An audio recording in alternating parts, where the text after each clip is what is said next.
Hi guys, so today's video is 6 ways to find names to take to the temple.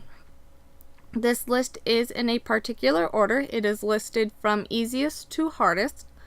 I will explain why I think the first one's really easy, and then the last one why I think it's for those who know what they're doing.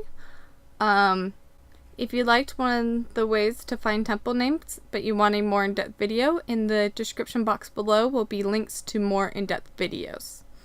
So I guess let's get started. Number 1, Take a Name.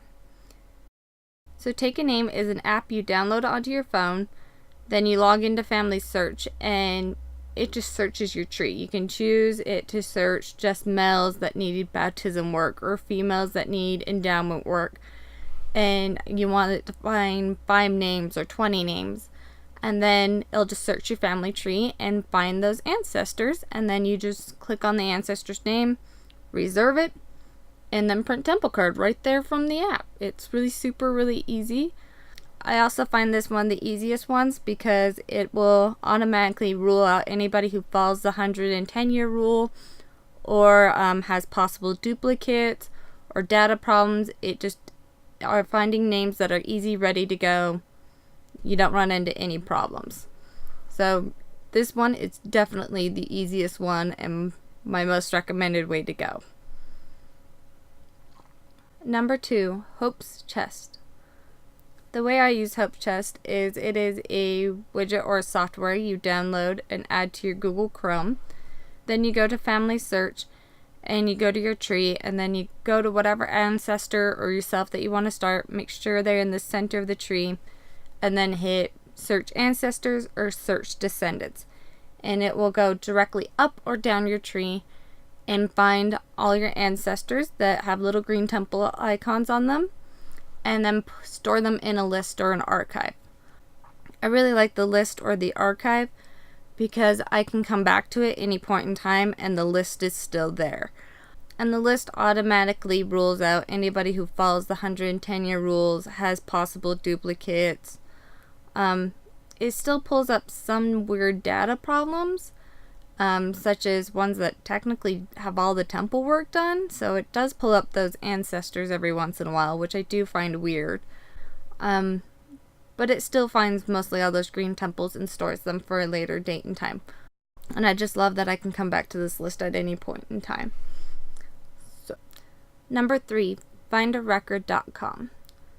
So findarecord.com is a website, obviously, that you go to, and it will pull up a list of ancestors that need temple work done or need sources attached that have data problem or anything. And you can actually just click off and say, okay, I only want to search ancestors that need temple ordinance done. I only want to go through 5 generations or 20 generations, as I think is the max that it can go. I want it to search my cousins, or I want it to search just my aunts and my uncles, or I want it to go up my tree or down my tree. So you kind of have more options with findarecord.com of what you want to look. But the really big downside is that it actually pulls up those who follow the 110-year rule, or those who have possible duplicates, those who have data problems, and this list doesn't get saved. So if you actually run into an error or you need to leave the website, it won't save the list. You'll have to have it research your tree again and find those people. So that's kind of the downside to this one, is the 110-year rule, finding those who have possible duplicates and data problems, and having to have it refresh the list every time you go to this website. Number 4, Climb Your Tree. So this one is what a lot of beginners do, and what I kind of don't recommend unless you do just want to explore your tree. And it's just climb your tree. Start with you and start hitting those arrows to go up, or start hitting those arrows to go down, and find the little green temple, click on it, and see if you can reserve that ancestors work or fix it so that you can do the ancestors ordinance work. So this one's really easy, really basic, but you can run into a lot of problems such as the 110-year rule or possible duplicates, data problems. So yeah, not necessarily the funnest one in my opinion. Number 5, Descendancy. So what Descendancy is you climb your family tree to a certain ancestor, you click on them, make them the center of the tree, then you view the tree in Descendancy mode, and then you choose how many generations down you want to go, such as 3 or 4 generations, and you look at the ancestor's kids, grandkids, great-grandkids, and great-great-grandkids. And then you just scroll down the list and try to find a green temple. Once again, this one is kind of like climbing your tree. You'll end up sometimes finding green temples, sometimes you won't. You'll definitely run into the 110-year rule, possible duplicates, and data problems, so you're not always going to win when you do this one.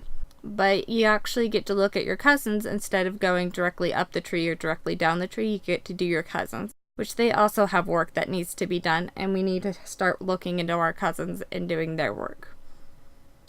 Number 6, attach sources. So this one is definitely a roundabout way of getting names, just because you're not going and finding green temples and you're not having an app go and find green temples. What you're doing is you're attaching sources to your ancestors, because sometimes there are people who are in sources such as census or birth records that are not listed on Family Search.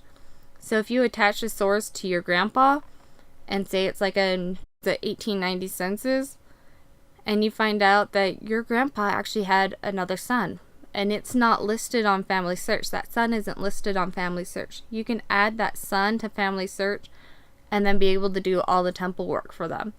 And so that's why I recommend attaching sources. Is a lot of times there are people who are in sources that are not on Family Search, and it is our job to attach these sources so that we can find them and be able to do their temple work. So this is a very roundabout way of finding names to take to the temple, but it is a very good way, especially if your tree is very full and it doesn't have a lot of green temples on there. And like Hope's Chest, find a record and take a name, take forever to find names, then attach some sources, because then you can find people who are not even on Family Search and are not even remembered, and you can start remembering them and do their temple work. So this is my list of 6 ways to find names to take to the temple. So just a reminder, if you guys liked anything that was in this video and you want a more in-depth video, in the description below will be links to more in-depth videos. I hope this list was helpful. If you have any questions, please comment below. I'll try to get back to you as soon as I can. If you have any recommendations on what I should film, please also comment below. And I hope you all have a beautiful week. Bye!